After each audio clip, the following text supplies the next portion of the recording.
change and you want to have different experiences, you know. The fantasy, to my mind, is like, I have many ideas or like concepts for paintings, and I would say it's like 100 to 1 in terms of what I can actually manifest. Yeah, at this point, I mean, maybe in the future the ratio will be a little different.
artifacts from Georgia, and they're all from maybe 3,500 years ago, something like that.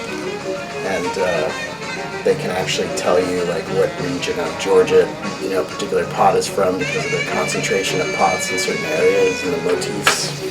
So I was very curious about what people were doing here in Georgia, at the same time that classical Greece was happening, what's happening in Georgia. And I wanted to find some visual cues and things that I could use as motifs for paintings so that I could show people like some maybe just slightly different reality of where they were literally standing when they were looking at the painting, so we wouldn't be so fixated on the antebellum part of the past, of Georgia, but instead like time travel, 3,000 years back into the past instead of, only this one dark period, just give us a little bit more perspective.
one of the things that I noticed was that everybody really does have a dream, and it's more than a fantasy. It really is a dream to escape what people see as the normal world and enter these realms of film and photography and art.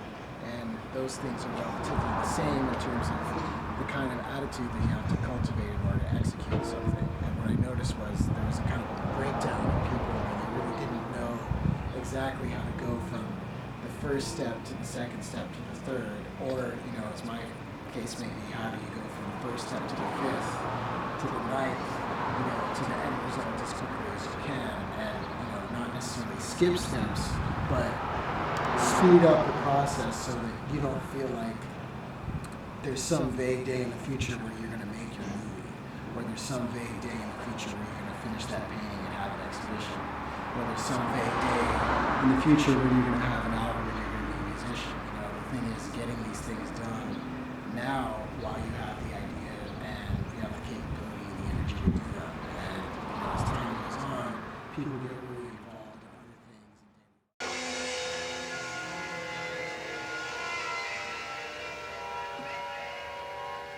Okay. Cut.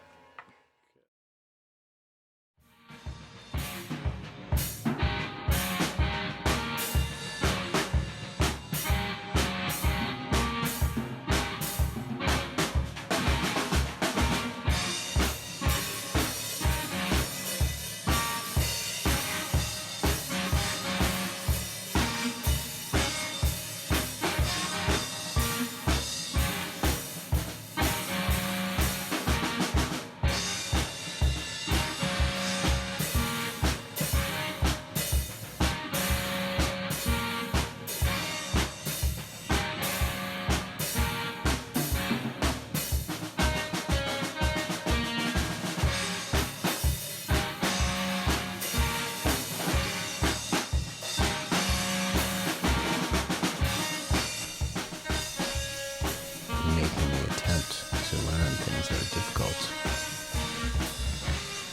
or have a degree of difficulty or lack of control involved. The automation of things is something that I'm very aware of, and I'm constantly looking for aspects in life where I have control, but it's not necessarily easy to learn. So you do have to actually practice and then somehow gain control and facility over it. And then there's a lot of beauty in that facility once you do gain some experience with it.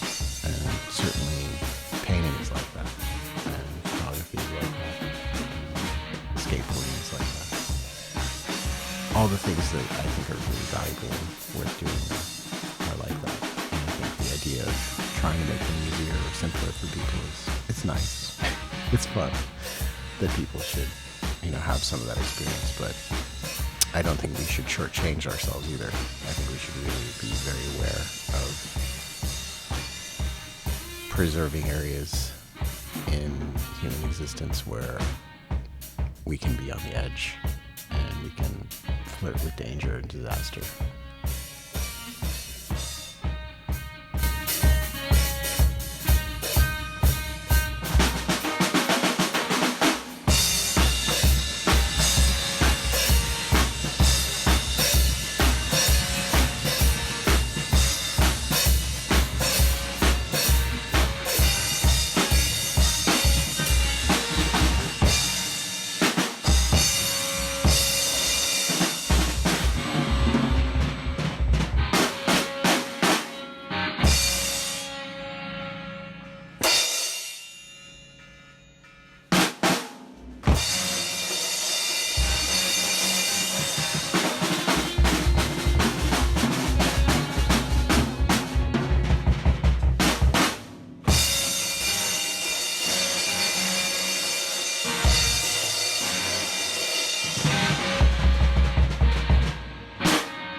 highest form of art ultimately, and I see music really as the second highest form. A lot of people have said this, but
you're out here and you have the brush, and you're holding this paint.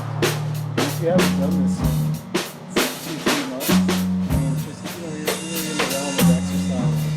How much muscle breath do you really have to go through to mix the paint and you put it on there and cover this much area, and you're like, man,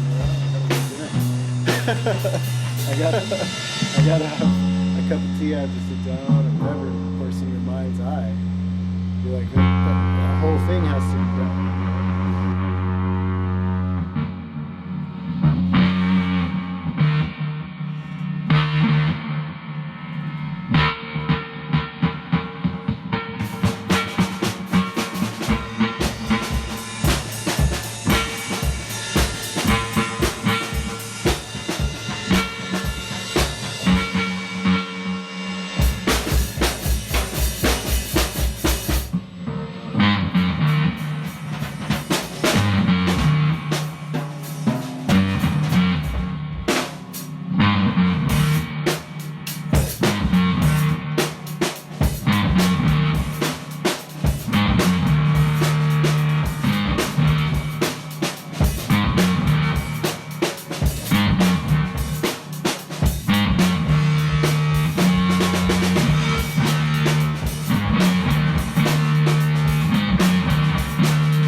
yourself and get a little bit more deeply involved in the place where you are, I think there's a lot to be discovered there that's a lot more mysterious than you really give credence to or have even language for.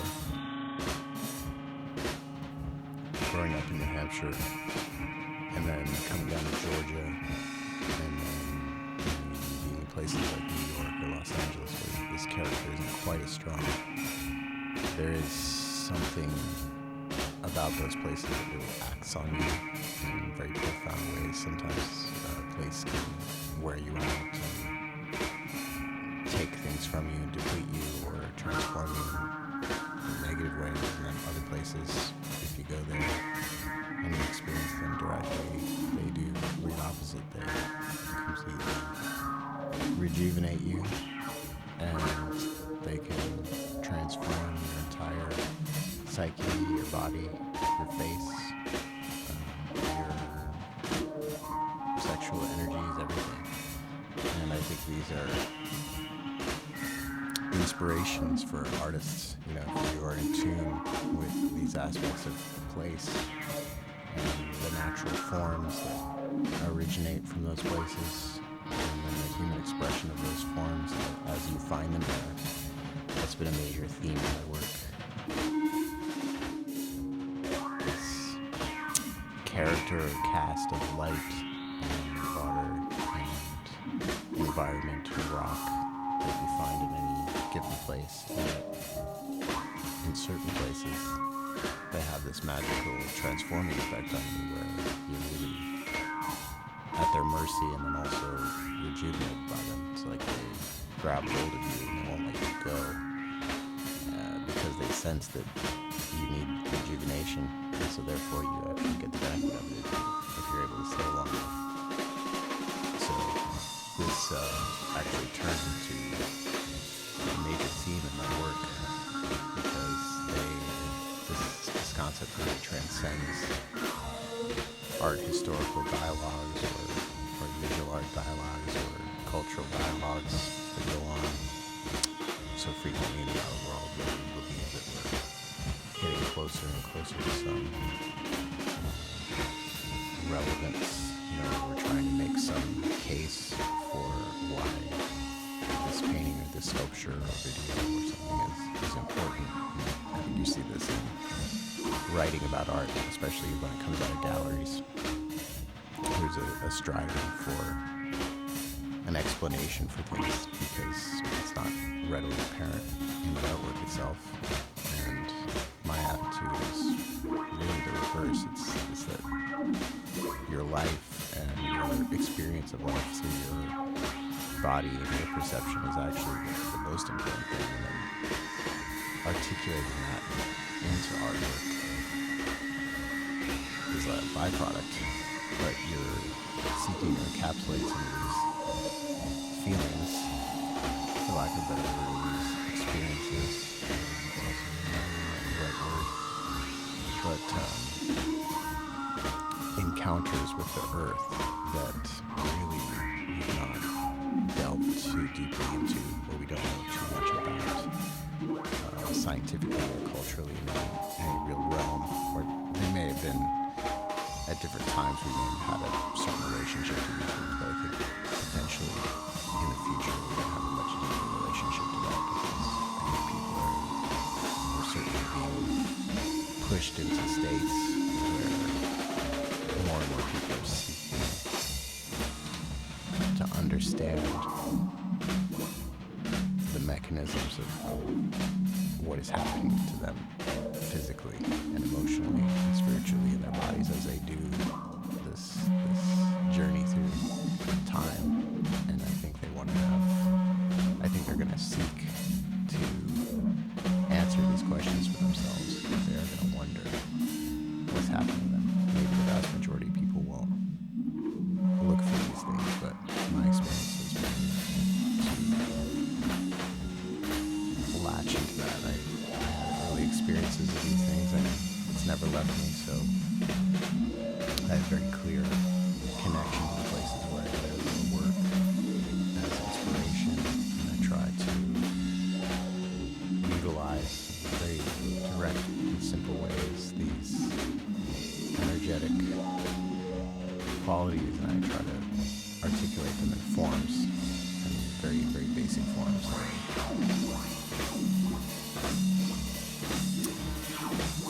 They're no different than the forms that people used 3,000 years ago, 5,000 years ago. They're very, very clear cut formal means to create artwork, but the prismatic aspects of color or line or proportion is really where that magical energy exists, and you find that in nature in specific places that inspire you. So that's really a deep facet of interest for me in investigation, let's say, artistically.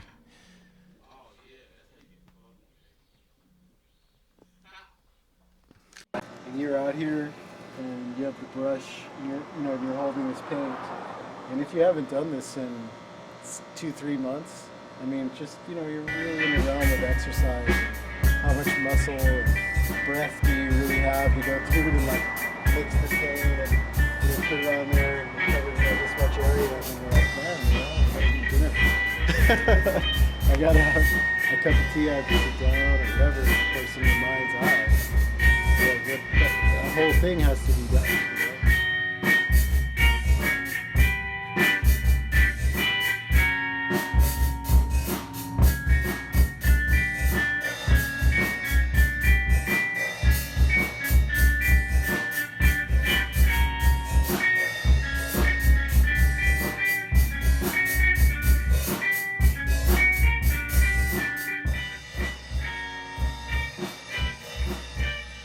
I don't have a GPS in my car, and the best way to learn a new town or city is to get lost in the town or city and find my way out of it. And after I do that, I never forget my way around. And a painting is essentially the same concept or idea, although maybe slightly more strenuous. It is the same idea. You start, and then you may have an idea of where you're going or where you would like to go.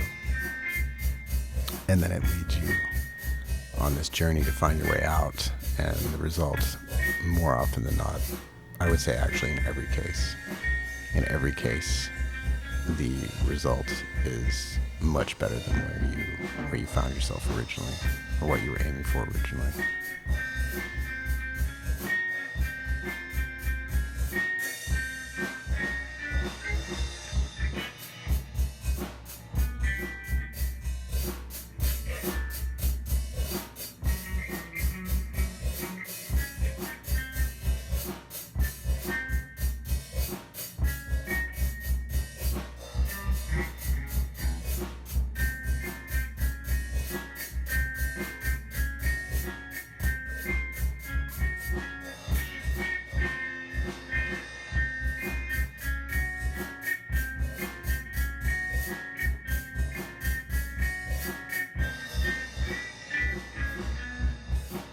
Okay, so yeah, once you make peace with the idea that you're going to get lost in the painting, then you can actually sit back and enjoy it.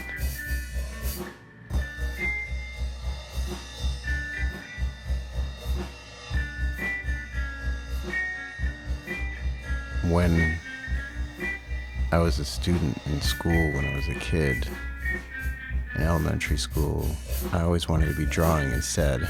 What's interesting about painting and art is that a lot of times when you can't do it, you're actually doing it much more fervently. You're really involved in creating those ideas, and they just come to you very, very quickly. They just kind of pop into your mind as images, and you say, oh, that's the painting to make next. That's the next thing to do. What happens when you actually try to paint those things is that the painting is so slow that you actually can't make that idea come to life as quickly as it comes in your mind. And so then you're on this journey to maybe make it cohere to those images, but in actuality it's going in its own direction. And that's the beauty of the process of painting.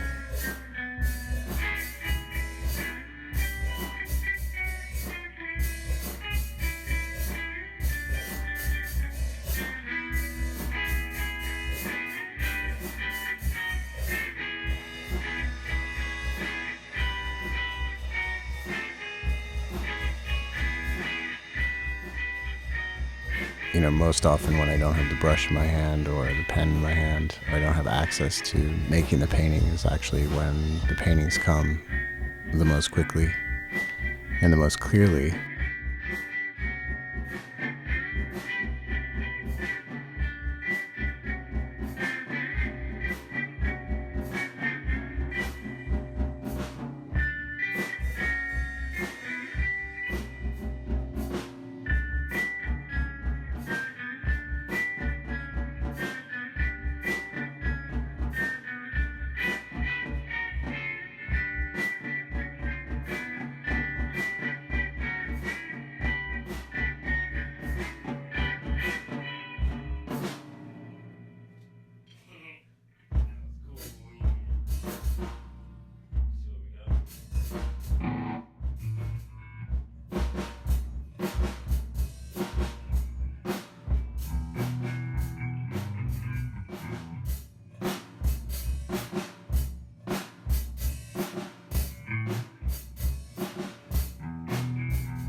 Yeah, I've been giving a lot of thought to this idea.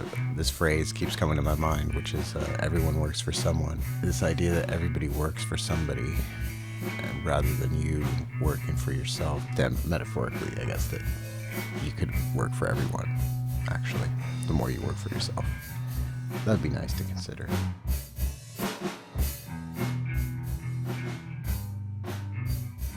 I'd read a cool book, actually, by Carlos Moore. Is a great Cuban writer and man I befriended, and in that book it said, "You'll know your friends by their works." Took that to heart because it really means their actions or their acts. There's a big difference in my mind between doing things and taking action or being of action. And what I really admire about what I learned from my father, who raced motorcycles when I was a young person, little kid, and you learn to win. And once you learn to win, you continue to win. You win more and more and more.